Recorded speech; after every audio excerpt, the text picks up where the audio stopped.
excess occasions a contrary excess. The Jacobins have almost always been the most useful promoters of royalty, as the flatterers of kings have been also often the blind promoters of the Republic. This comparison is perfectly simple, since the demagogues are the flatterers of the multitude. But amid those flatterers of the multitude, many of them are perfectly sincere.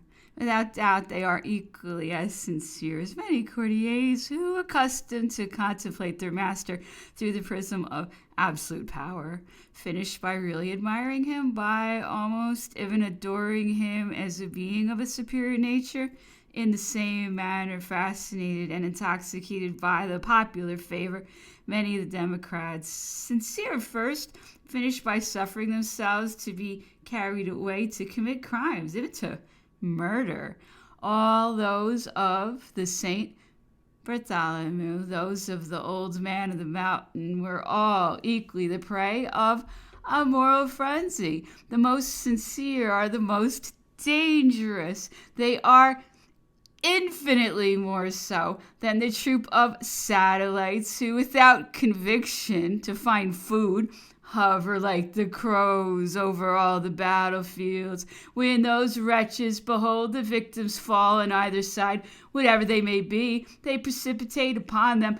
One may neglect a moment those valets of all the powers, but as for the men of heart and faith, it is to them we should attach ourselves, and if we cannot convince and enlighten them, we must combat them without intermission when their fanaticism threatens to overturn society. Penetrated with these truths, we decided on being beforehand with the Jacobins. We resolved upon changing to open hostilities our former circumspection and to make the reform succeed at any price, of which they had spoken vaguely for some time past. And we exacted at length that Sieyes should no longer retard submitting to us the development of his constitutional ameliorations. It was then that he must have thought that the moment was arrived for his wise theories to be adopted. But France, although a republic for 7 years past, was she really ripe for political liberty?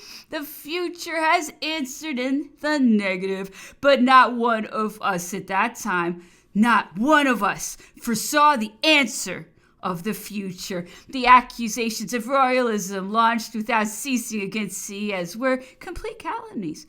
That statesman had only Republican views. I think it my duty to pause here upon the project of reform, which belongs far more to him than the charter preferred by Napoleon and voted by the French people. I shall terminate this first volume in pointing out the basis of that project of reform. I will show in the second volume how, upon the miraculous arrival of the hero, the national enthusiasm was entirely submitted to his magical influence, how that torrent, too often without obstacle with the generous, warm-hearted, but changeable people, after having carried away with it existing laws, projects of changes, even sanitary precautions, precipitated itself towards the dictatorship. How that dictatorship, the necessity of which was but too evident, but which ought at least to have been temporary and placed out of the permanent law, was unfortunately incorporated in that law. How at length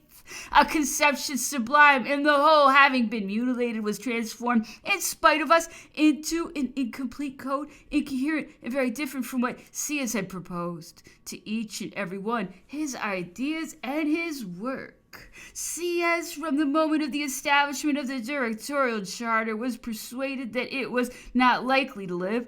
He did not partake of our illusions. We have already said that he was so deeply penetrated with the faults of that charter that he would not accept of a place in the directory. He yielded afterwards to our entreaties in the year 7, but in the hope of a legislative reform desired by many of the deputies, all disposed to second it.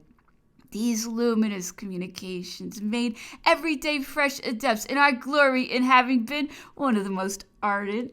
They established before all the necessity of concentrating the executive power of replacing the 5 directors elected for 5 years and not re-elected by 3 consuls elected for 10 years and re-elected. At that epoch, there was no question of a great elector of the Republic. It was after the return from Egypt and for Napoleon that the supreme magistrature was proposed and so ill-received. I find nothing in my notes relative to it before the year 8. The 3 consuls of Sieyès were to be equal in rights, and the annual residence to be exercised in turn by each of them. There was no question then either of a tribunal or, above all, of a mute legislative body. But let us proceed in order in exposing the basis of the primitive project to Brumaire. First, the division of the 3 powers. The legislative powers, executive and judicial, should be, as far as possible, independent of each other and always serve reciprocally as a barrier. Without the division of those powers, there is no political liberty. Their reunion constitutes despotism. In this sense, the conventional government was of the same sort as that of Louis XIV, and the republican government was the most despotic of the 2. Since the powers were more concentrated in the great assembly than in the great king. The parliaments, the clergy, the provincial states were poor barriers for him who said, "I am the state." But the convention had no barriers of any sort.